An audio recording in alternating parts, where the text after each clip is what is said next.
सुखो एतेन सच्चवचेन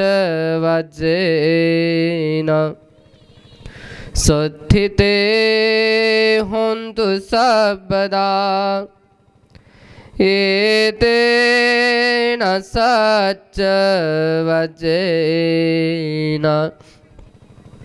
सर्वदुःखविनाशतु एतेन सच्चवचेन सर्वभयोविनाशतु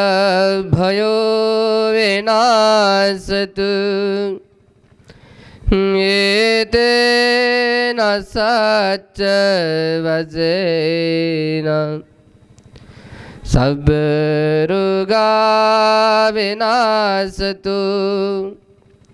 एतेन सच्चवचेन होतु ते जयमङ्गलं एतेन सच्चवचेन पातु ते रत्नं तय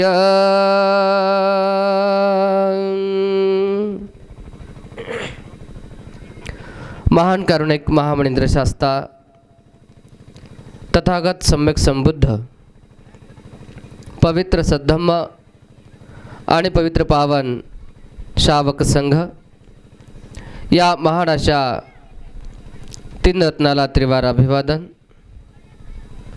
बोधिसत्व विश्वरत्न डॉक्टर बाबासाहेब आंबेडकर यांनी केलेल्या सद्धम्माच्या क्रांतीमध्ये आपलं संपूर्ण आयुष्य समर्पित करतो.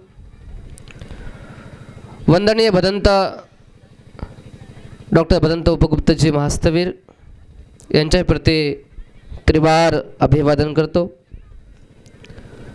आज या ठिकाणी 7व्या बौद्ध धम्म परिषदेच्या निमित्ताने उपस्थित सर्व सन्माननीय अतिथीगण, कार्यक्रमाचे अध्यक्ष जगतकर गुरुजी, स्वागत अध्यक्ष प्राध्यापक प्रदीपजी रोडे सर आणि उपस्थित सर्व संयोजक मंडळ आणि उपासक उपासिकांनो, गेल्या 7 वर्षापासून या ठिकाणी आपण धम्मपरिषद आयोजित करत आहोत. गेल्या 3 वर्षापासून मी आपल्याकडे सतत या परिषदेला येत असतो. बांधवांनो, एक गोष्ट आपण लक्षामध्ये घेतली पाहिजे की तथागतांनी दिलेला जो उपदेश आहे, तथागतांनी जो दिलेला संदेश आहे, तो संदेश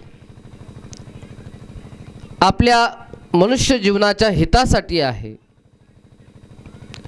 मनुष्य जीवनाच्या सुखासाठी आहे, मनुष्य जीवनाच्या कल्याणासाठी आहे. कुठल्याही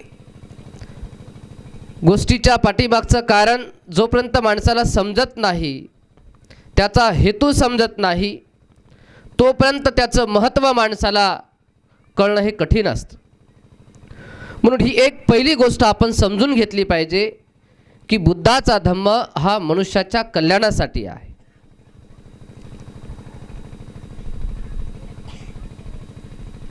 जोपर्यंत माणसाला हे कळणार नाही, तोपर्यंत माणूस या पथाने जाणार नाही. तथागतांच्या धम्माची अनेकांनी व्याख्या केली की बुद्धाचा धम्म म्हणजे नेमकं काय आहे. बुद्धांचा धम्म म्हणजे सुखी जीवन जगण्याची कला आहे. सुखी जीवन जगण्याची कला आहे. सुखाने जगण्याचीही आणि सुखाने मरण्याची कला आहे. मनुष्याला जन्माला आल्यानंतर त्याला माणूस म्हणून या जगामध्ये सुखाने जगता आलं पाहिजे आणि जीवनभर सुखाने जगून त्याला शेवटी सुखाचा श्वासही सोडता आला पाहिजे. ज्या माणसाला सुखाने जगताच येत नाही, तो मनुष्य सुखाने काय मरणार आहे? मनुष्य प्राणी हा भरकटलेला आहे. तेव्हापासून ते आजपर्यंतही आपण पाहतो. आणि म्हणूनच बुद्धांनी आपल्या तत्वज्ञानामध्ये आर्य सत्य मांडलेली आहे. कारण माणसाला सत्य कळालं पाहिजे. माणसं भरकटलेली असतात. तसं बुद्धांनी सांगितलं, दुःखाचं कारण, दुःखाचं निवारण, निवारण्याचा मार्ग बुद्धांनी स्पष्ट करून सांगितला. परंतु आम्ही हा मार्ग स्पष्ट केलेला असताना सुद्धा त्याप्रमाणे त्याला समजून घेत नाही. म्हणून आम्ही आमच्या जीवनामध्ये दुःखी कष्टी राहतो. आम्ही वरवरच्या चर्चा करतो, आम्ही वरवरच्या गोष्टी करतो, आम्ही फक्त वरवरती पाहतो, पण या धर्माच्या, या धम्माच्या तत्वाच्या मुळाशी आम्ही जात नाही. त्याच्या मर्माकडे आम्ही जात नाही, त्याच्या आचरणाकडे आम्ही जात नाही. केवळ वंदना करणे, मेणबत्ती अगरबत्ती लावणे म्हणजे काही धम्म नाही आहे, म्हणजे काही संस्कृती नाही आहे. बौद्ध संस्कृती ही आचरणशील संस्कृती आहे. बौद्ध परंपरा ही आचरणाची परंपरा आहे. ना नर्तनाचा आहे ना कीर्तनाचा, ना नर्तनाचा आहे ना कीर्तनाचा, तथागतांचा सद्धम्म आहे सद्वर्तनाचा. इथे माणसाला कसं वर्तन करावं, कसं जगावं, कसं वागावं. तुम्ही जर विनयपिटकाचा कधी अभ्यास केलात, भिक्खू असेल, भिक्खुणी असेल, उपासक असेल, उपासिका असतील, सामणेर असेल, सामणेरी असेल, या प्रत्येकाला झोपेतून उठल्यापासून झोपेपर्यंत कसं जगावं, प्रत्येक क्षणाला कसं राहावं, कसं जगावं, याबद्दलचं ज्ञान तथागतांनी दिलेलं आहे. असं एकही अंग नाही की जे तथागतांनी सोडवलेलं नाही आहे. बुद्धांचा धम्म हा सर्वांगी आहे. प्रत्येक गोष्टीबद्दलचं ज्ञान तथागतांनी दिलेलं आहे. म्हणून तथागतांच्या धम्माचा हा विचार आम्ही समजून घेतला पाहिजे, त्याच्या मर्माशी गेलं पाहिजे, त्याच्या बुडाशी गेलं पाहिजे, त्याला समजून घेतलं पाहिजे. पण होतं काय, आम्ही वरवर बोलतो, वरवरची पुस्तकं वाचतो, किंवा वरवरचं भाषण ठोकतो, किंवा वरवरच्या सगळ्या गोष्टी करतो, किंवा आता गाडी गावात पाठवलीच म्हणून त्याच्यामध्ये बसून आम्ही इथे येतो, किंवा आता बसावंच लागतं म्हणून आता टाकल्या खुर्च्या म्हणून आम्ही बसतो. परंतु मानसिकता जर आमच्याशी नसेल, आमच्या मनामध्ये नसेल, अंतरंगामध्ये जर त्या गोष्टी नसतील, त्याचा फायदा कधी आम्हाला होणार नाही. म्हणून आपण या सगळ्या गोष्टी वरवरच्या करतो. प्रामाणिकपणे वंदन फार कमी लोक करत असतील. म्हणायले बुद्धंग नमे म्हणून डोकं उगं झुकवा असं उगं काहीतरी, पण मनातून नाही अशी इच्छा होत की बाबा आपण गुडघ्यावरती बसलं पाहिजे आणि खऱ्या अर्थाने बुद्धा पुढे आपण नतमस्तक. तिकडं बाकीकडं कुठे जातील, तिकडे किती डोके फोडतील, किती गुडघे फोडून घेतील, पण इथं जेव्हा हात जोडतात, वंदावी म्हणतात किंवा वंदन करतात, तेव्हा मात्र मानसिकता आमची फार वेगळी असते. म्हणजे आम्ही अंतरंगातून या गोष्टी धारण करत नाही, आणि म्हणून या संस्कृतीचा लाभ आम्हाला होत नाही, या तत्वाचा लाभ आम्हाला होत नाही, आणि इथं होत नसल्यामुळे आम्ही अन्यत्र इकडं तिकडं भटकत राहतो. वरवरच्या गोष्टी आम्ही पाहतो, त्याच्या बुडाशी आम्ही जात नाही. वरवरच्या गोष्टी पाहिल्याने कधी दुःखाचं निदान लागणार नाही, आपल्या समस्या कधी सुटणार नाहीत. बघा, सध्या कोरोनाचा काळ आहे, बऱ्याच लोकांचं आरोग्य धोक्यामध्ये आलेलं आहे. तेव्हा बऱ्याच लोकांनी आरोग्याच्या तपासण्या केलेल्या आहेत. अनेक कारणं आहेत. डॉक्टरकडे जेव्हा आपण जातो, बघा, पहिली डॉक्टर हुशार होती, आजकालची असतील सांगता येत नाही, पण कुठलाही डॉक्टर बघा, जोपर्यंत तपासणी करत नाही तोपर्यंत इलाज करत नाही. बरोबर आहे का? तो आधी BP तपासतो, त्याची शुगर तपासतो, त्याचे पल्स तपासतो, वरून काय कळलं नाही तर त्याची रक्ताची चाचणी करतो, CBC करतो, आणखी वेगवेगळ्या प्रकारच्या टेस्ट आहेत, कंप्लीट टेस्ट करतो, त्याच्या पेशा तपासतो, त्याचं रक्त तपासतो, HB तपासतो, त्या सगळ्या गोष्टी तपासतो. त्यानं नाही झालं तर CT स्कॅन करतो, काय MR करतो, किंवा आणखी जे काही करता येईल, त्याच्यानंतर मग ट्रीटमेंट करतो. तोपर्यंत करत नाही. त्याच्या बुडाशी जोपर्यंत आपण जाणार नाही तोपर्यंत दुःखाचं अचूक निदान कळणार नाही. अहो दुःख केवढंही असू द्या त्याच्या बुडाशी गेलं पाहिजे. समस्या केवढी असू द्या त्याच्या बुडाशी गेलं पाहिजे. आणि हेच तत्त्व तथागतांनी जगाला शिकवलेलं आहे. दुःख केवढंही असू द्या, बुद्ध त्यांच्या बुडाशी गेले, तिथून त्याचे कारण शोधले आणि माणसाला दिलेत. पण आम्ही ते धारण करत नाही. आम्ही वरवरच्या गोष्टीमध्ये मदमस्त आहोत. एक उदाहरण सांगेल तुम्हाला. 2 खेड्या गावातले मित्र होते. लहानपणी सोबत शिकले. वर्गामध्ये एका दोघंही हुशार होते, अभ्यास करायचे. दोघंही पुढे सायन्स घेऊन पुढे गेले, चांगले मार्क पडले, MBBS झाले, MD झाले.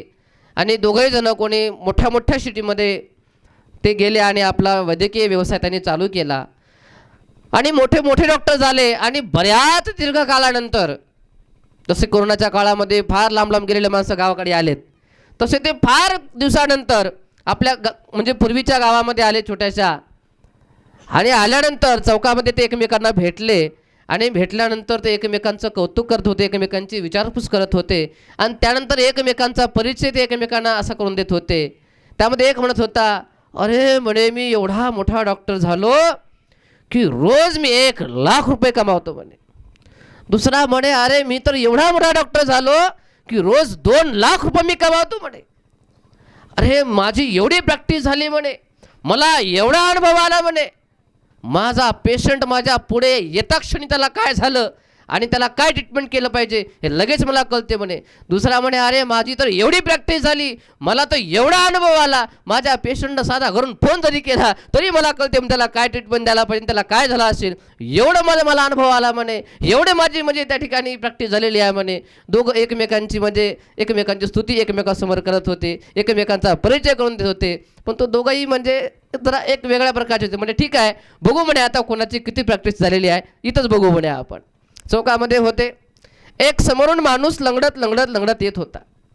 चल म्हणे सांगू आपण आपले किती अनुभव झाला की तो माणूस का लंगडत आहे सांग म्हणे. तर एक डॉक्टर म्हणतो की म्हणे त्याच्या पायातली वाटी सरकली म्हणे गुडघ्यातली आणि म्हणून तो लंगडत आहे. दुसरा म्हणे नाही त्याचा पाय मुरपला म्हणे म्हणून तो लंगडत आहे. एक म्हणतो वाटी सरकली, एक म्हणतो पाय मुरपला. एक म्हणते वाटी सरकली, एक म्हणतो पाय मुरपला. त्याच्यातला एक म्हणतो 1 मिनिट थांब, एक तर आपण म्हणे फार दिवसानंतर भेटलो तेव्हा वाद करू नका, एक काम करू म्हणे त्याला जिकडे बोलू म्हणे आणि त्यालाच विचारू भाऊ तू का लंगडत आहेस. त्याला बोलवलं, जवळ त्या आला आणि आल्यानंतर लगेच एक डॉक्टर म्हणाला, का रे बाबा तुझ्या पायातली वाटी सरकली ना म्हणून तू लंगडत आहेस ना. नाही तुझा पाय मुरपलाय ना म्हणून तू लंगडतो ना. हे म्हणतो, हे ते म्हणतो. तो दोघंही जण त्याला विचारतायत. पण त्याच्यानंतर तो म्हणतो, जो माणूस लंगडत होता तो म्हणजे थांबा म्हणे, ना माझ्या गुडघ्यातली वाटी सरकली म्हणून मी लंगडत आहे किंवा ना माझा पाय मुरपला म्हणून मी लंगडत आहे. मग काय झालं, का लंगडत आहेस तू. म्हणे माझ्या पायाची चप्पल आहे ना, तिचा अंगठा तुटलाय, चालता येत नाही म्हणून मी लंगडत चालू म्हणे. त्या चप्पलीमुळे मला चालता येत नाही बरोबर. म्हणजे बघ कारण काय, एक हे उदाहरणासाठी तुम्हाला सांगितलं की कारण दुःखाचं वेगळं आणि आमचे भांडणं कशासाठी वेगळंच. आम्ही भांडणं करतो ते वेगळंच, कारण वेगळंच. तसं आमच्या बौद्ध समाजाचे झालेलं आहे. आमचा धम्म काय सांगतो हे वेगळंच, बाबासाहेबांनी काय सांगितलं ते वेगळंच आणि आम्ही काय करतो ते वेगळंच. हे वेगळंच सगळं. जसं आता रोडे सरांनी बोलताना सांगितलं, डॉक्टर बाबासाहेब आंबेडकरांनी आम्हाला संघटित व्हायला सांगितलं आणि आम्ही संघटना काढत बसलो. म्हणजे संघटना काढणं म्हणजे संघटित होणं असं आम्ही धारण करून बसलो. गटामध्ये आम्ही विभागला गेलो. अरे बाबा आम्हाला संघटन करायला सांगितलं, संघटना काढायला नाही सांगितलं. पण आज आपण पाहतो गल्लीमध्ये राष्ट्रीय नेता आहे नाही का. तर ही गोष्ट आहे ते मर्माची. दुःखाच्या मुळाशी आपण गेलं पाहिजे. आपल्या दुःखाचे कारणं वेगळी असतात आणि आम्ही वेगळ्याच प्रकारे त्याचं ट्रीटमेंट करतो. तसं होणार नाही. म्हणून बौद्ध समाजाच्या माणसाने ही गोष्ट लक्षात घेतली पाहिजे. आपली वृत्ती ही चिकित्सक बनली पाहिजे. कुठल्याही गोष्टीची चिकित्सा करायला आपण शिकलं पाहिजे. बौद्ध धम्म हा महान असा धम्म आहे, ज्या धम्माने या जगावरती 2,500 वर्षापासून राज्य केलेलं आहे. 2,500 वर्षानंतर सुद्धा तथागतांच्या धम्माला जोड देणारा, तोड करणारा एकही विचार आजपर्यंत या जगापुढे आलेला नाही आहे. नावाला किती जाती, धर्म, पंथ, वर्ष कितीतरी गोष्टी असतील, परंतु जेव्हा सांघिक गोष्ट येते, जेव्हा जागतिक लेवलवर तत्वज्ञानाची पारख होते, तेव्हा फक्त आणि फक्त बुद्धांचा विचार सर्वश्रेष्ठतेचा मान घेऊन उंचावरती येतो, शिखरावरती जाऊन पोहोचतो. प्रत्येक जण बुद्धांच्या तत्वाला स्वीकारते. एकही मनुष्य तुम्हाला भेटणार नाही की जो बुद्धाचा तिरस्कार करेल. तो बुद्धविहारात जाणार नाही, तो वंदना करणार नाही, पण बुद्धांनी सांगितलेलं तत्व, बुद्धांनी सांगितलेला मार्ग जो आचरणाचा आहे, जो सदाचरणाचा आहे, तो मात्र प्रत्येक जण त्या मार्गाचं अनुसरण करेल, त्याचं पालन करेल, त्याचं अनुसरण करेल, त्याचा अंगीकार करेल आणि आपल्या जीवनामध्ये मुक्ती साधेल. त्याचं ज्वलंत उदाहरण जर तुम्हाला सांगायचं म्हटलं, जर तुमच्यापैकी कोणी विपस्सी साधक असेल, जर तुम्ही कधी ध्यान साधनेला गेला असाल, त्या ध्यान साधनेच्या त्या सेंटरमध्ये जर 100 साधक तिथे ध्यान करण्यासाठी आले असतील, तर त्यापैकी 8 ते 10च लोक हे मांग चामार असतात, पण बाकीची 90 लोक ही शीख, जैन, मारवाडी, कोमटी, ब्राह्मण, बनिया ही माणसं त्या ठिकाणी असतात, जी की बुद्धाच्या या विचारधारेला, या तत्वज्ञानाला ते आत्मसात करण्यासाठी त्या ठिकाणी येतात.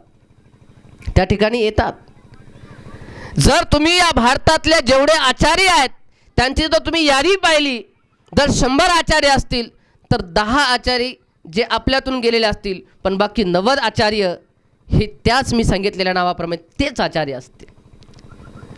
ही गोष्ट आपण लक्षात घेतली पाहिजे, कारण आपण आचरणाकडे कधी जात नाही. केवळ अंगावरती पांढरे कपडे घालणे, कधीतरी जयंतीला अंगामध्ये बाबासाहेब आणून विहारामध्ये जाणे, घरावरती झेंडा फडकवणे आणि आलंच कोणी तर त्याला 1000-500 रुपये दान देणे, कधीतरी एखाद्यावरती पण नाक मुरडून किंवा द्यावं लागते म्हणून, नाही म्हणलं तर काहीतरी बोलतात म्हणून, वळी टाकते म्हणून किंवा काहीतरी बोलतील म्हणून, अशा प्रकारे देणं, अशा प्रकारची मानसिकता लोकांची बनलेली आहे.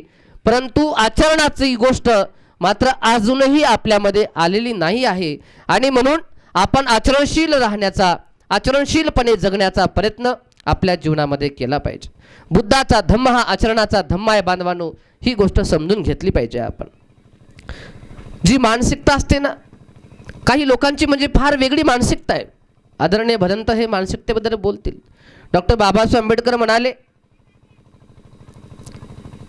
सगळ्या गोष्टींचं ट्रीटमेंट केलं जाईल, पण मानसिक रुग्णाचं फार अवघड असते. मानसिक रुग्णाला सांभाळणं, त्याची मानसिकता बदलणं हे फार खतरनाक काम असते म्हटले बुद्ध. बाबासाहेब पण म्हणाले, माणसाची मानसिकता ही खूप महत्त्वाची आहे. तेव्हा मानसिक संतुलन आपलं नीट राहिलं पाहिजे, मानसिकरित्या धम्म आपण समजून घेतला पाहिजे, मनातून काही गोष्टी करायला आपण शिकलं पाहिजे, तरच आपलं काही बदल होईल. आता काही लोकांची मानसिकता झाली की आता चांदापूरची परिषदमधले गावामध्ये गाडी येते, मानसिकता झाली लोकांची, आता त्याच्यातून बाहेर पडणं म्हणजे फार अवघड आहे. अशी मानसिकता झाली आहे की आता ते आपले गोडके साहेब आणि ते 2-4 जण मिळून करतात परिषद, आपण फक्त जायचं, आपल्याला काय द्यायची गरज नाही, ही एक मानसिकता झालेली आहे, नाही का? तर ही मानसिकता बदलली पाहिजे. उपासक म्हटलं की त्याचे सद्गुण जे आहे त्यापैकी महत्त्वाचा गुण म्हणजे दानाचा गुण आहे, तो आपल्यामध्ये आलाच पाहिजे. जी दानाची पारमिता आहे ती आपल्यामध्ये आलीच पाहिजे. पण ही मानसिकता बनवून घेऊ नका, कारण बाबासाहेबांनी आपल्याला द्यायला सांगितलेलं आहे, पे बॅक टू सोसायटी. समाजाचं काय आपल्याला देणं आहे, दान हा उपासकांचा गुण आहे, ह्याला तुम्ही लक्षामध्ये घेतलं पाहिजे, द्यायला शिकलं पाहिजे. मानसिकता ही चांगली तुमची बनवली पाहिजे तुम्ही. जर तुमची मानसिकता जर एकदा वाईट गोष्टीकडे गेली ना, तर त्याला बदलवणं फार अवघड आहे. जगातला कोणताही डॉक्टर त्याला काहीच करू शकत नाही. एक उदाहरण तुम्हाला सांगेल त्याबद्दल. एक व्यक्ती तो असं स्वतःला म्हणून घ्यायचा का मी मेलेलो आहे, मी जिवंत नाही. आता लोक त्याला सांगायचे की अरे बाबा तू जिवंत आहेस, तू मेलेला नाही आहेस. नाही नाही म्हणायचं, मी मेलेलो आहे, मी जिवंत नाही. मग आता एखादा जिवंत माणूस असा म्हणत असेल की मी मेलेलो आहे, तर लोक त्याला काय म्हणतील? काय म्हणतील? पागल झालं म्हणतील, फिरले डोकं याच. मग काय करतील? त्याला मानसोपचार तज्ञाकडे घेऊन जातील. अशा मोठ्या मोठ्या मानसोपचार तज्ञाकडे त्याला नेलं, मोठ्या मोठ्या, पण त्याला कधीही त्याच्या त्या मानसिकतेतून कोणीही बाहेर काढू शकलं नाही. एकदा विदेशातून एक प्रचंड मोठा मानसोपचार तज्ञ आला आणि त्याच्याकडे त्याला घेऊन गेले. त्याने काही वेगळी टेक्निक लढवली, पण ठीक आहे, याला मी बराबर करतो. म्हणे हो रे बाबा, एक काम सांग, तू जिवंत आहेस का मेलेला आहे? म्हणे मी मेलेला आहे. बरं, तुला जिवंत माणसामधला आणि मेलेल्या मधला माणसामधला फरक कळतो? म्हणे अवश्य कळतो. हा सांग म्हणे, जिवंत माणसाचं रक्त कसं असते आणि मेलेल्या माणसाचं रक्त कसं असते? हा म्हणे माहित आहे. जिवंत माणसाचं रक्त कसं असते? लाल असते. आणि मेलेल्या माणसाचं रक्त काळं हिरवं अशा प्रकारचं असते. त्यानं सांगितलं, जसं तुम्ही उत्तर दिले ना, कारण तुम्ही जिवंत आहेत ना, तसं त्याने उत्तर दिलं. म्हणे जिवंत माणसाचं रक्त हे लाल असतं आणि मेलेल्या माणसाचं रक्त पिवळं हिरवं किंवा काळं पडतं. डॉक्टरला वाटलं त्या सुटलो आता याच्या ह्याच्यातून. म्हणजे याला एक तर गोष्ट कळाली की जिवंत माणसातला फरक आणि मेलेल्या माणसातला फरक. आता हा याच्या मानसिकतेतून बाहेर येईल असं त्याला वाटलं. म्हणे बघा आत्ता तुझा संभ्रम दूर करू टाकतो. म्हणे लगेच एक सुई घेतली, जसं बघा आपण ते टेस्ट करायचो, अशा बोटामध्ये टचकन खुपसली आणि टळकन रक्त आलं, लाल थेंब रक्त, लाल रक्त आलं. आता सांग म्हणे, तू मेलेला आहेस का जिवंत आहेस? तू मेलेला आहेस का जिवंत आहेस? का रक्त कसं आलं? लाल रक्त आलं. तेव्हा तो म्हणे, साहेब इतक्या दिवसापासून म्हणे मी संभ्रमामध्ये होतो आणि आज मात्र तुम्ही मला एवढ्या मोठ्या संभ्रमातून बाहेर काढलं. त्याला वाटलं खरंच बाबा आता आपण फार मोठं काम केलं. म्हणे कोणता संभ्रम तुझा? म्हणे साहेब इतक्या दिवस मला वाटायचं की मेलेल्या माणसाचं रक्त काळं पिवळं किंवा हिरवं असते आणि जिवंत माणसाचं रक्त लाल असते, पण आज माझा संभ्रम दूर झाला म्हणे की मेलेल्या माणसाचं रक्त हे लाल असते आणि जिवंत माणसाचं रक्त हे हिरवं किंवा काळं किंवा अन्य कुठं असते. साहेब म्हणे मला या लोकांना सांगा म्हणे सगळे की मी मेलेलो आहे म्हणून सगळं. पण ही जी मानसिकता आहे ना, याला डॉक्टर झालेला नाही आहे. या मानसिक बिमारीतून डॉक्टर बाबासाहेब आंबेडकरांनी तुम्हाला आम्हाला बाहेर काढलेला आहे. कारण तुमची आमची मानसिकता झाली होती की आम्ही शूद्र, गावाच्या बाहेरचे, आम्ही शिक्षण घ्यायचं नाही, देवदेव करत राहायचं किंवा कर्मकांड करायचे किंवा अशा प्रकारे जसं त्या ब्राह्मणांनी ठेवलं, जसं वर्ण व्यवस्थेने ठेवलं, जसं मनु व्यवस्थेने ठेवलं, ह्यांच्याप्रमाणे आपण जगायचं. जसं म्हणूनही सांगितलं तेच आमचं जीवन, तेच आमचं भाग्य. आजपर्यंत पूर्वीच्या बाया म्हणत आल्या, नवऱ्याने किती मारलं, किती कुचवलं, किती टिंबवलं पीठ टिंबवल्यासारखं. आता काय करावं बाई, बापानं सांगितलं की ज्याप्रमाणे की ज्या गाईला ज्या खुट्याला बांधलं त्याच खुट्याला राहिलं पाहिजे, अशी लोकांची बायांची त्या काळी मानसिकता होती. आता कधी कधी असं म्हणायचं, एवढं कळायचं की आता आपल्या सटवीनं कपाळावर लिहिलंच असेल बाई, आता काय करावं त्याला. अशी भावना लोकांच्या मनामध्ये असायची. प्रतिकार करू शकत नव्हते, हातात शस्त्र घेऊ शकत नव्हते, कारण तशी मेंटॅलिटी बनवली होती. आजही काही आहेत बघा असे मानसिक गुलाम या हिंदू धर्माचे, हिंदू व्यवस्थेचे, मनु व्यवस्थेचे. आजही काही महिला पुरुष आजही गुलाम आहेत की आजही हे गुलामीचं जीवन जगतात. आजही त्या वर्ण व्यवस्थेचे हे आदेश पाळतात. आजही त्यांची मानसिकता बदललेली नाही आहे. ती मानसिकता बदलण्यासाठी डॉक्टर बाबासाहेब आंबेडकरांनी तुम्हाला आम्हाला बुद्ध धम्माचा मार्ग दाखवला. डॉक्टर बाबासाहेब आंबेडकरांनी आम्हाला शिक्षणाचा मूलमंत्र दिला, शिक्षणाची संधी दिली, वाचण्याचं जगण्याचं त्यामध्ये सामर्थ्य आमच्यामध्ये दिलं. जीवन जगण्याची संजीवनी डॉक्टर बाबासाहेब आंबेडकरांनी आम्हाला दिलेली आहे. बांधवांनो, आता या हीन मानसिकतेतून, या तुच्छ मानसिकतेतून आम्ही बाहेर पडलं पाहिजे. आमची मानसिकता होती की मागून मागून खायची. आमची मानसिकता होती की लोकांसमोर हात पसरायचा, नाही का? त्या काळामध्ये वाडग माय, नाही का? मागायची मानसिकता होती. बाबासाहेबांनी याच्या उलट काम केलं की हे मागणं बंद झालं पाहिजे. ही मानसिकता बदलली पाहिजे, म्हणून बाबासाहेबांनी तुम्हाला द्यायला शिकवलं. म्हणतात ना घनश्याम साहेब, देने वाले समाज में लाल पैदा होते हैं और मांगने वाले समाज में दलाल पैदा होते हैं. कोण आहेत तुम्ही? लाल आहेत का दलाल आहेत? तुम्ही देणेवाले आहेत, तुम्ही देणारे आहेत. बाबासाहेबांनी तुम्हाला सांगितलं की तुम्ही तुमच्या कमाईचा 20वा हिस्सा दान दिला पाहिजे. देतोय आम्ही. का सांगितलं असेल? कारण एवढंच की तुमची ही मागण्याची मानसिकता बदलली पाहिजे आणि देण्याची मानसिकता झाली पाहिजे. देण्याची मानसिकता तुमची झाली पाहिजे, हे अत्यंत आवश्यक आहे माझ्या बांधवांनो, भगिनींनो. ही तत्व तुम्ही धारण केलं पाहिजे, कारण हे बुद्धांचं तत्व आहे दान. मग ते अन्न असेल, ते वस्त्र असेल, ते औषध असेल. आणि मला याचा एवढा आनंद वाटतो की सगळीच लोक अशी नाही आहेत. आज आमचं जर पाहिलं तर जी आम्ही भदंत उपगुप्त महातेरो यांच्या मार्गदर्शनाखाली जे प्रियदर्शी धम्मसंस्कार शिक्षण संस्था बीडमध्ये उभी केली, त्या संस्थेच्या माध्यमातून 5 ते 6 लाख रुपयाचं धान्य आम्ही 3 महिन्यापर्यंत लोकांना देण्याचं आम्ही काम केलेलं आहे. 3 महिन्यापर्यंत केवळ आपल्या समाजाच्या पैशावर, आमच्या ट्रस्टच्या माध्यमातून. कारण एवढी दानत आपल्या लोकांमध्ये आज आलेली आहे. तेव्हा ही मानसिकता आपली बदलणं हे अत्यंत आवश्यक आहे.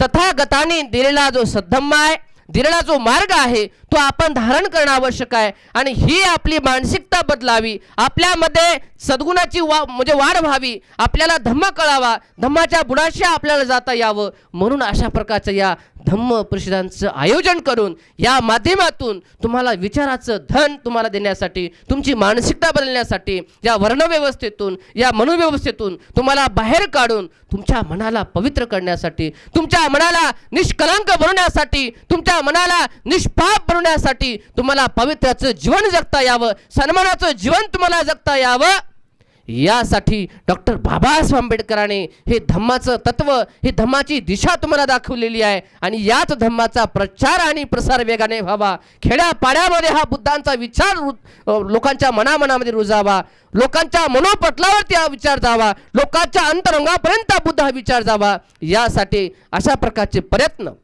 संपूर्ण महाराष्ट्रामध्ये भिक्खू संघाच्या माध्यमातून किंवा गोडके सरासारखे, बापूसारखे, रोडे सरासारखी जी काही माणसं आहेत, जगतकरासारखी जी माणसं आहेत, ही सारी माणसं आपल्या कष्टातून, आपल्या मेहनतीतून, आपल्या कवतीप्रमाणे या धम्माच्या प्रचार आणि प्रसारासाठी योगदान देण्यासाठी हे तत्पर आहेत. तेव्हा त्यांना आपण समजून घेतलं पाहिजे, त्यांना सुद्धा आपण सहकार्य करण्याचा आपल्या जीवनामध्ये प्रयत्न केला पाहिजे. तेव्हा निश्चितच ही परिषद सफल होईल. या ठिकाणी आपण एक गोष्ट लक्षामध्ये घेतली पाहिजे की बुद्धाचा धम्म नेमका आपल्याला काय शिकवतो. जे 2500 वर्षापूर्वी तथागत भगवान बुद्धांनी जे धम्मचक्र गतिमान केलं, धम्मचक्र गतिमान केलं म्हणजे नेमकं काय केलं. अगदी त्याचप्रमाणे 2500 वर्षानंतर डॉक्टर बाबासाहेब आंबेडकरांनी तथागत भगवान बुद्धांनी जे धम्मचक्र प्रवर्तन केलं, त्याचं परत अनुप्रवर्तन केलं. म्हणजे अनुप्रवर्तन केलं म्हणजे नेमकं काय केलं हे समजून तुम्ही घेतलं पाहिजे आणि त्याप्रमाणे जगण्याचा आणि वागण्याचा प्रयत्न केला पाहिजे. जर केलात तर निश्चितच बाबासाहेबांची धम्मक्रांती या भारत देशामध्ये यशस्वी झाल्याशिवाय राहणार नाही. काय केलं बघा, तथागतांनी धम्मचक्र परिवर्तन.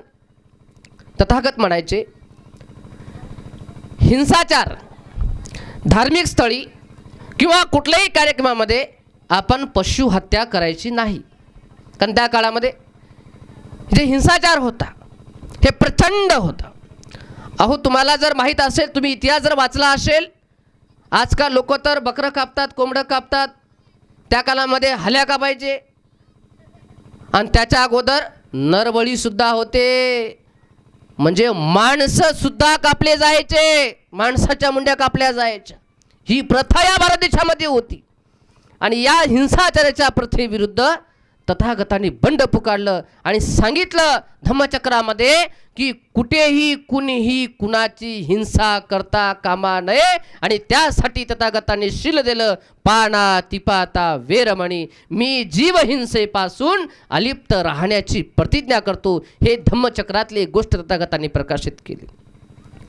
दुसरी गोष्ट होती ती चोरीबद्दल, ज्याला अदिन्न दाना आपण म्हणून दुसरं शील आहे की कोणीही चोरी करू नये, कोणी कुणाची फसवणूक करू नये, कोणी कुणाची लुबाडणूक करू नये. प्रत्येकाने कष्ट करावं, मेहनत करावी आणि आपल्या कष्टानं, आपल्या मेहनतीनं जेवढा आपल्याला भेटते त्याच्यावरच आपली गुजराण करावी. आणि हे मेहनतीचं फळ सांगण्यासाठी बुद्ध म्हणतात, अपमादो अमतं पदं पमादो मच्युनो पदं. अप्रमादी जीवन जगा, प्रमादी जीवन जगू नका.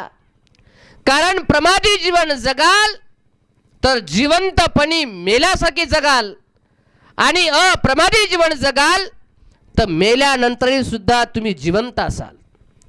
अप्रमादी जगणं म्हणजे मेल्यानंतर सुद्धा जिवंत राहण्यासारखं आहे, आणि प्रमादी जगणं म्हणजे जिवंतपणी मेल्यासारखं आहे. तर मला सांगा, तुम्हाला कोणतं हवं आहे? जिवंतपणी मेल्यासारखं जगायचं आहे का मेल्यानंतरही जिवंत असण्यासारखं जगायचं आहे? कोणतं जीवन जगाल तुम्ही?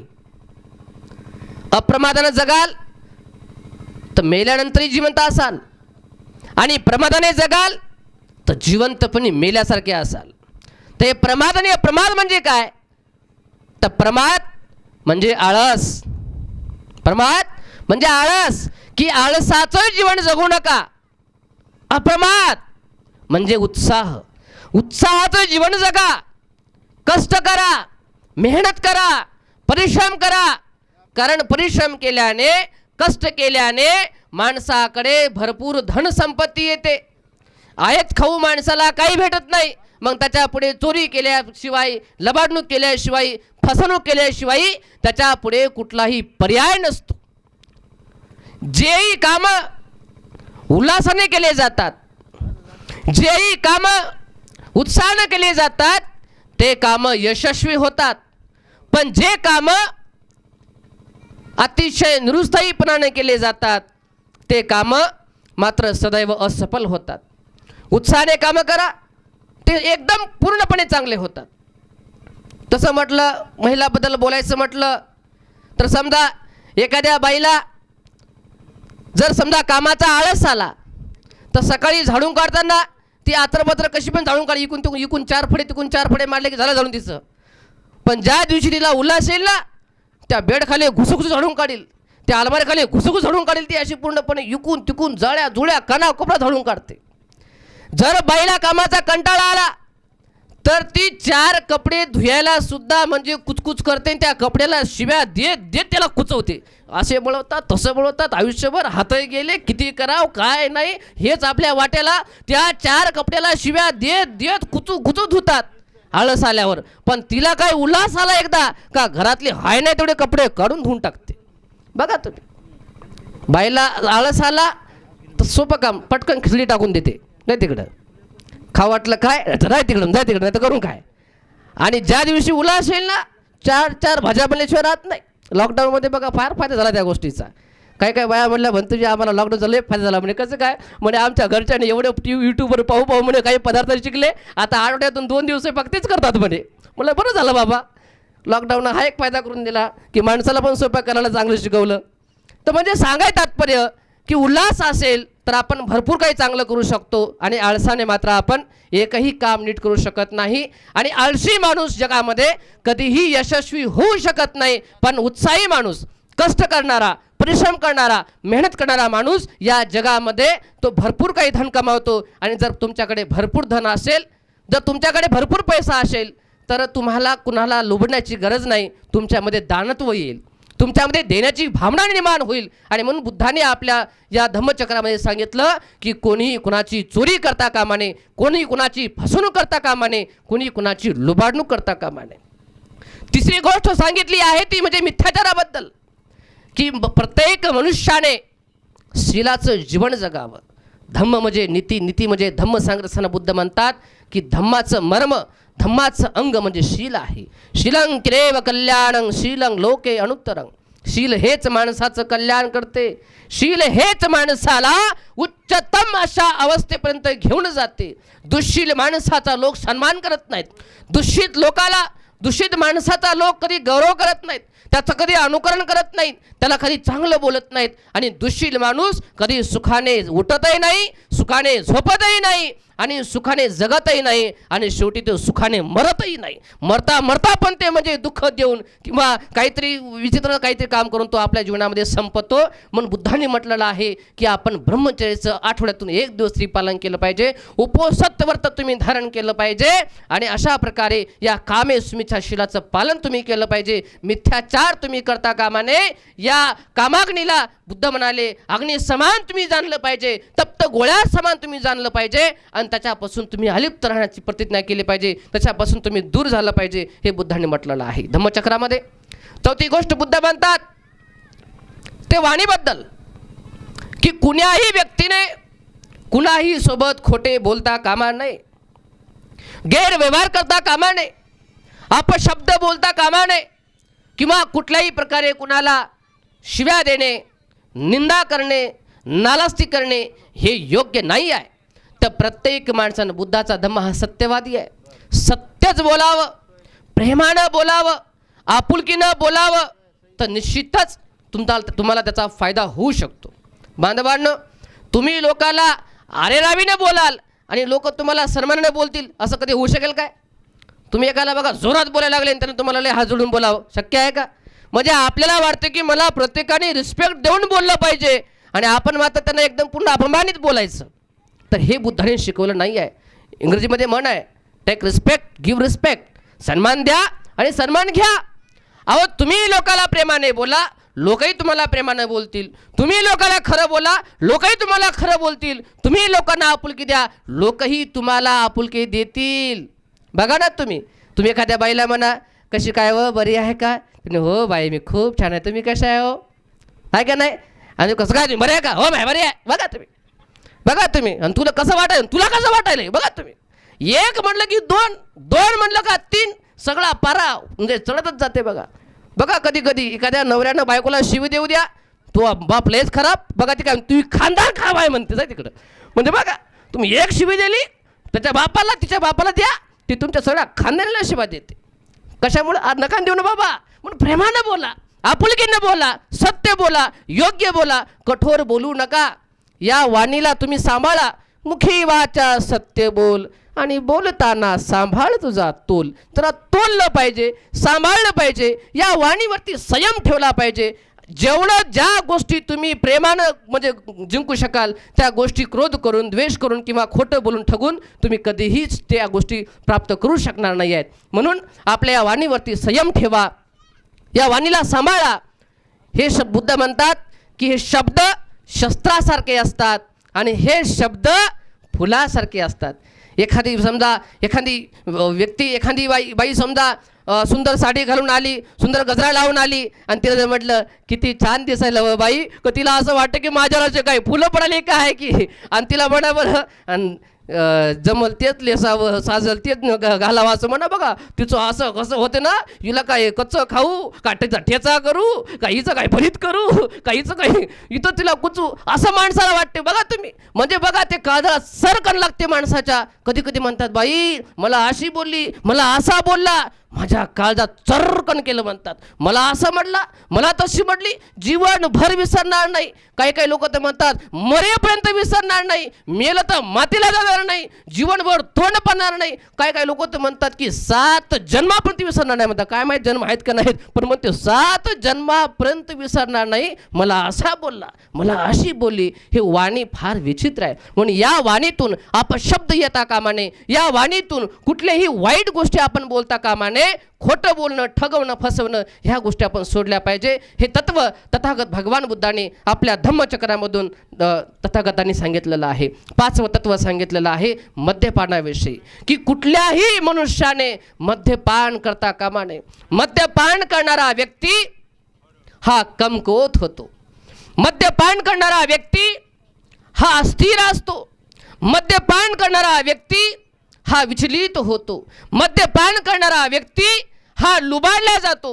मद्यपान करणारा व्यक्ती हा एक दिवस बर्बाद होतो.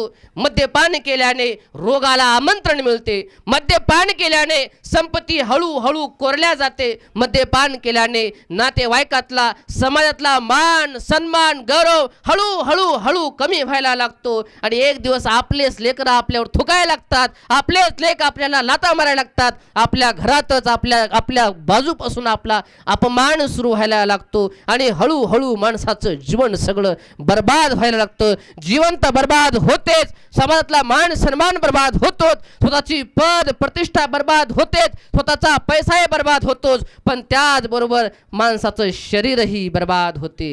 हळू कॅन्सर सारखे रोग हळू हे जे वेगवेगळ्या प्रकारचे रोग आहेत ते शरीरामध्ये यायला लागतात. माणूस कमकुवत व्हायला लागतो. आणि अशा प्रकारे मग दवाखाना चालू होतो. मग जाय बापू हैदराबाद, जाय बापू औरंगाबाद, इथं नाही होतं जाय बापू मुंबईला, आणि लाव 5 लाख. डॉक्टर म्हणते 10 लाख घेतल्याशिवाय 5 लाख घेतल्याशिवाय ट्रीटमेंट चालू करत नाही. आणि असं करता करता कोणाच बायला वाटत नाही की नवरा मरावा, कोणाही लेकराला वाटत नाही की बाप मरावा, म्हणून ते बिचारी इकून तिकून सगळं करतात आणि पैसा जमा करतात. जोपर्यंत त्याचा कमवलेला पैसा संपत नाही, जोपर्यंत त्यानं कमवलेलं धन संपत नाही आणि कर्ज होत नाही, तोपर्यंत काय माणूस मरत नाही. आणि एकदा काही सगळे पैसे संपले आणि कर्ज काढलं का पुटकून मरून जाते. मग बाई म्हणते अगोदरच काहून नाही मेला, 10 लाख लावले बाई आणि तरी वाचला नाही. बघा ह्या गोष्टी होतात. म्हणजे धनही संपते, पदही जाते, प्रतिष्ठाही जाते, कुटुंब विखुरले जातं आणि माणूसही संपतो.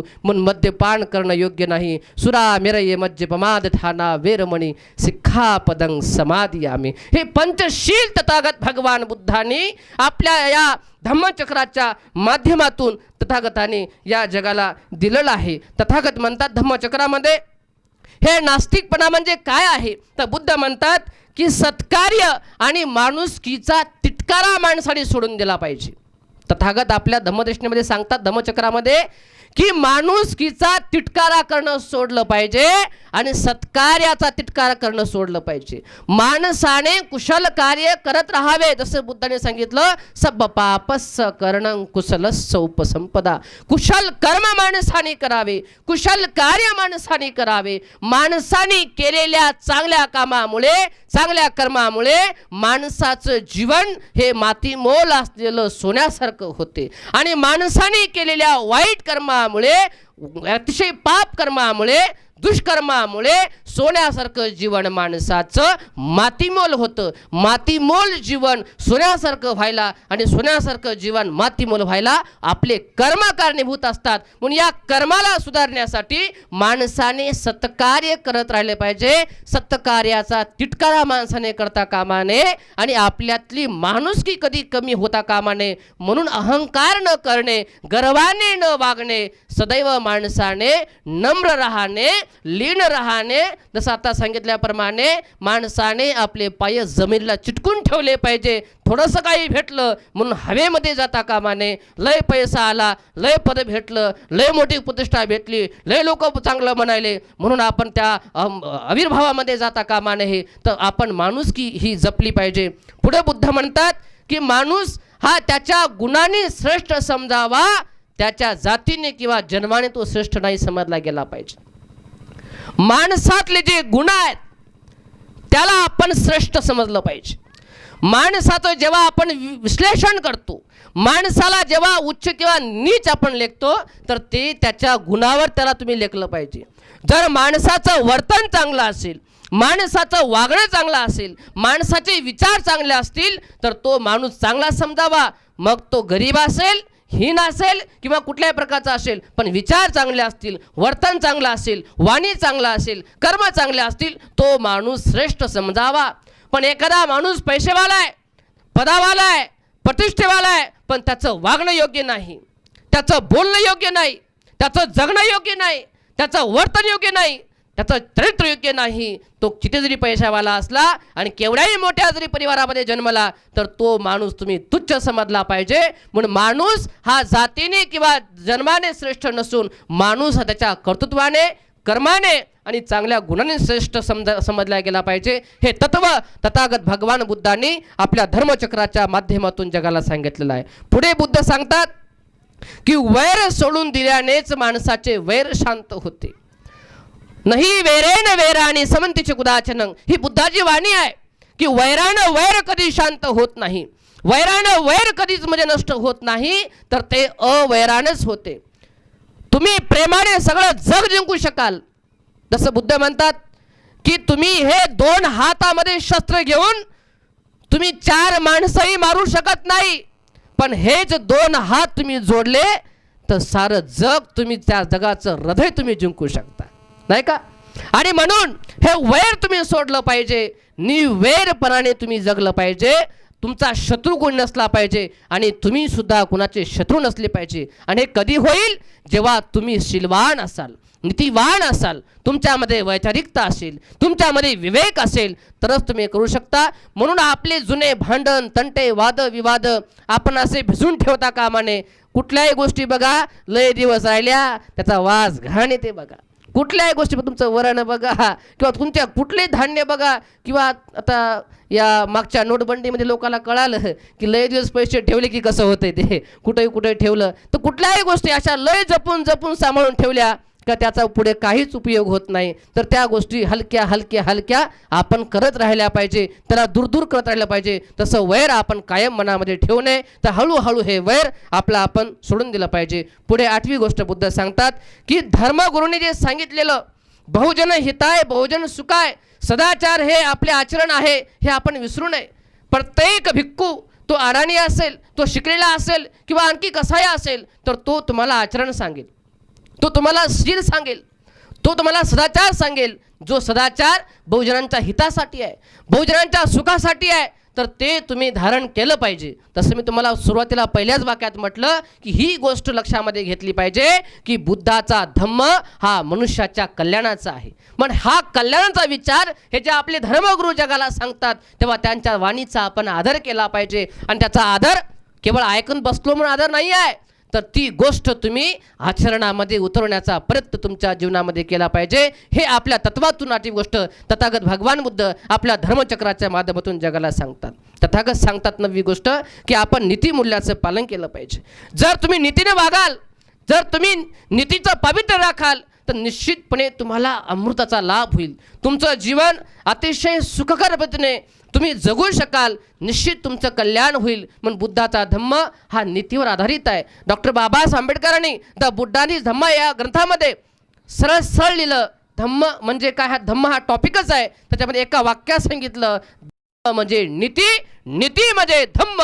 म्हणून या नीतीचं तुम्ही पालन केलं पाहिजे, अनितीचं तुम्ही जीवन जगता कामा नये. हे तथागत भगवान बुद्धांनी धम्मचक्राच्या माध्यमातून जगाला संदेश दिलेला आहे. हे जगाला त्यांनी विचार दिलेला आहे आणि म्हणून या विचाराचं धन तुम्ही जपलं पाहिजे. आणि हेच धम्मचक्र डॉक्टर बाबासाहेब आंबेडकरांनी 2500 वर्षानंतर 14 ऑक्टोबर 1956ला पुनरावर्तित केलेलं आहे, त्याचं अनुप्रवर्तन केलेलं आहे. आणि ह्याच गोष्टी जगाला पुरुष सांगितलेल्या आहे. म्हणून तथागतांचा धम्म म्हणजे मी सांगितलेल्या ज्या छोट्या छोट्या गोष्टी आहेत त्या धम्मचक्राच्या माध्यमातून तथागतांनी सांगितलेल्या आहेत. या गोष्टीला तुम्ही आपल्या जीवनामध्ये धारण करा, त्याचं आचरण करा, अनुसरण करा. निश्चित तुमचं मंगल होईल, निश्चित तुमचं कल्याण होईल. आणि ते हो अशा प्रकारची सद्भावना, मंगल कामना या ठिकाणी व्यक्त करतो आणि माझ्या वाणीला याच ठिकाणी मी पूर्ण विराम देतो. सर्वांचे मंगल हो, सर्वांचे मंगल हो, सर्वांचे मंगल हो.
प्राध्यापक प्रदीप रोडेजी, घोडकेजी, चंद्रशेखर वडमारेजी, जगन सरोदेजी, इंगळेजी, सर्व तक्षशिला बौद्ध प्रशिक्षण केंद्र चांदापूर येथील कार्यकर्तागण, परळी, अंबाजोगाई आणि सर्व परिसरामधून 7व्या बौद्ध धम्म परिषदेसाठी सन्मानपूर्वक उपस्थित असलेले सर्व उपासक आणि उपासिका, यावर्षी परिषद घ्यावी की न घ्यावी याबद्दल संभ्रम होता, परंतु घोडकेजी, जगनराव, सर्वच त्यांची टीम ही तयार झाली आणि छोट्या स्वरूपात का होईना परंतु परिषद यावर्षी चुकू नये, आपण घेतली पाहिजे या निर्णयावर आले. मध्ये मी अंबाजोगाईला एकदा दोनदा आलो, तेव्हा या परिषदेच्या संदर्भामध्ये चर्चा झाली. हा एक आपला आघात आहे आणि ही जी परंपरा आहे परिषदेची ही आणखी फार पुढे न्यायची आहे आपल्याला. प्रवास मोठा आहे, काम मोठं आहे आणि चांगलं या ठिकाणी निर्माण करायचं आहे. यासाठी ही परिषद म्हणजे एक पेरणी आहे, एक वातावरण निर्मिती आहे. उपासकांचं लक्ष या जागेकडे लागावं, उपासकांनी दान देणगी देण्यासाठी पुढे यावं, उत्स्फूर्तपणे हळूहळू उपासकांच्यामध्ये या बाबतीत संस्कार होतील, हा प्रयत्न संयोजकांचा आहे. रस्त्याची सोय पुढे मागे होणारच आहे, पाण्याची सोय झालेली आहे, सुंदर झाडांचं नियोजन, झाडंही तयार होत आहेत आणि जास्त करून आंब्याची झाडं लावलेली आहेत. भविष्यामध्ये निश्चितपणाने वैशालीला जसं आम्रवन तयार झालं होतं तसं आम्रवन इथे तयार होईल या दृष्टीनं कार्यकर्ते आपले प्रयत्न करत आहेत. पाण्याची सोय असल्यामुळे झाडं, जमीन, रस्ते, पाणी, लाईट सर्व सोयी होतील. या भौतिक सोयी शासन आणि दानदाते हे जरूर करतील, पण तुमच्या विचाराचं परिवर्तन, तुमच्या मनाचं परिवर्तन हे मात्र तुम्हालाच करायचं. आताच मानसिकतेबद्दल भंतेजी बोलले, दान पारामिताबद्दल जगतकरजी बोलले, दान देण्याबद्दल रोडे प्राध्यापक आमचे प्रदीप रोडेही बोलले. त्यांचा ऐकल्याबरोबर आमदार महोदयाला वाटलं की आपणही काहीतरी करावं, त्यांची भावना जागली. अशा पद्धतीने एकमेकांमध्ये ही भावना जागणं फार महत्त्वाचं आहे. आज हे मांडव दिसतं आहे, लाईट गेलेले आहेत वाटतं, बराच वेळचं जनरेटरवरच आपला कार्यक्रम चाललेला आहे. लाईटच नाही. आताच आम्ही चंद्रशेखर वडमारेजी बोललो,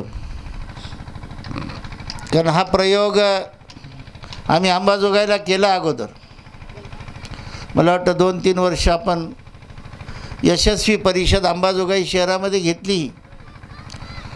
त्याही ठिकाणी जमिनीचा संकल्प होता, काहीतरी ऐतिहासिक स्वरूपाचं करावं, चंद्रशेखरजींचा संकल्प होता.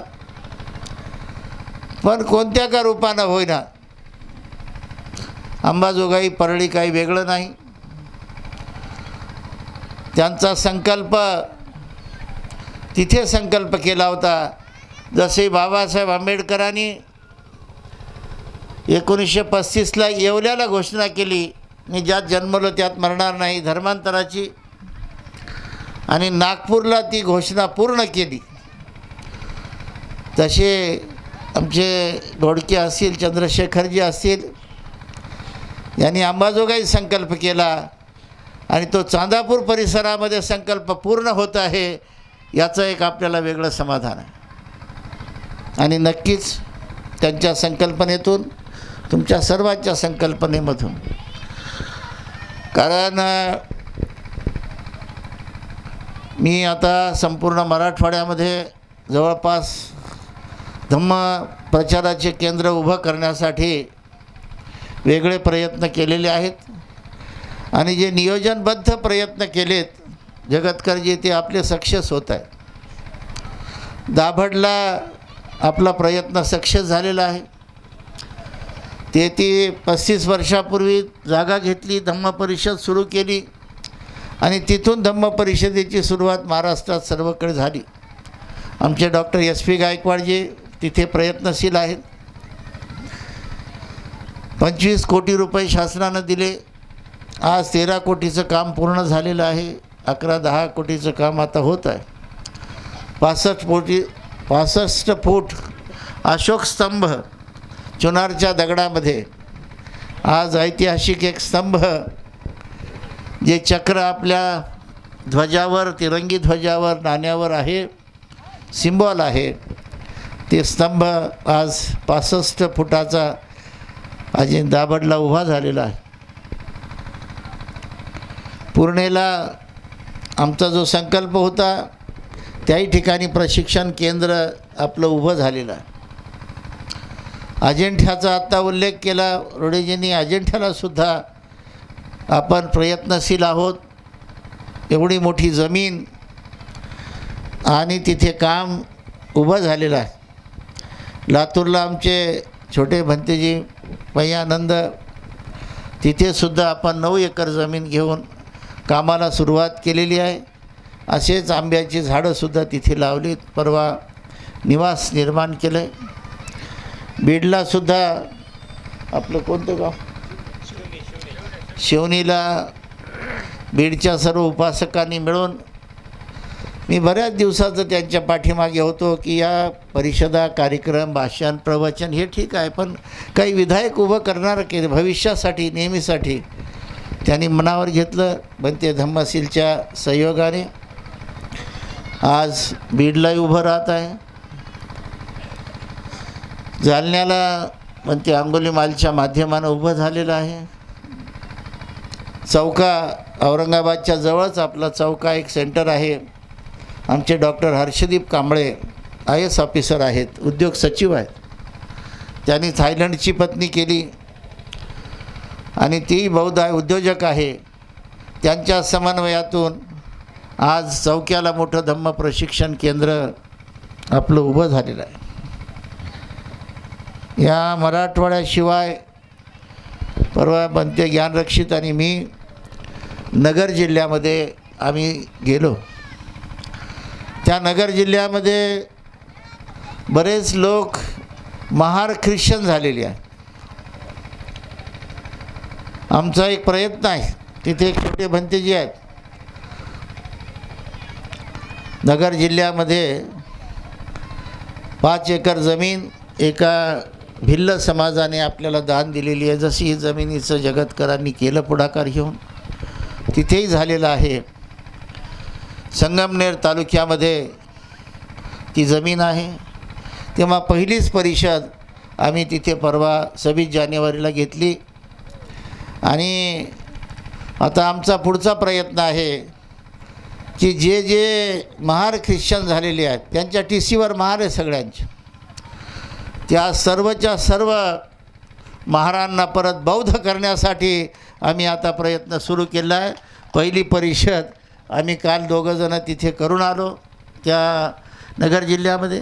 लोणीला कार्यक्रम घेतला, श्रीरामपूरला भेट दिली, नेवाशाला भेट दिली, राहत्याला भेट दिली. त्यात पूर्ण जिल्ह्यामध्ये हळूहळू त्या लोकांना वळवण्याचं काम या माध्यमाने, धम्म परिषदेच्या माध्यमाने आपला प्रयत्न आहे. मला गोडकेजीला सांगितलं पाहिजे की तुम्ही एकटे नाहीत. पूर्णेला परवा आम्ही श्रामणेर शिबिर घेतलं, 24 मुलं तरुण त्याच्यात निर्माण केली. सर्व सुशिक्षित मुलं होती, शिकलेली मुलं होती. त्यात 2 मुलं, एक कॅम्प्युटर बी झालेला होता इंजिनियर आणि दुसरा सिव्हिल इंजिनियर झालेला मुलगा दीक्षा घेतली.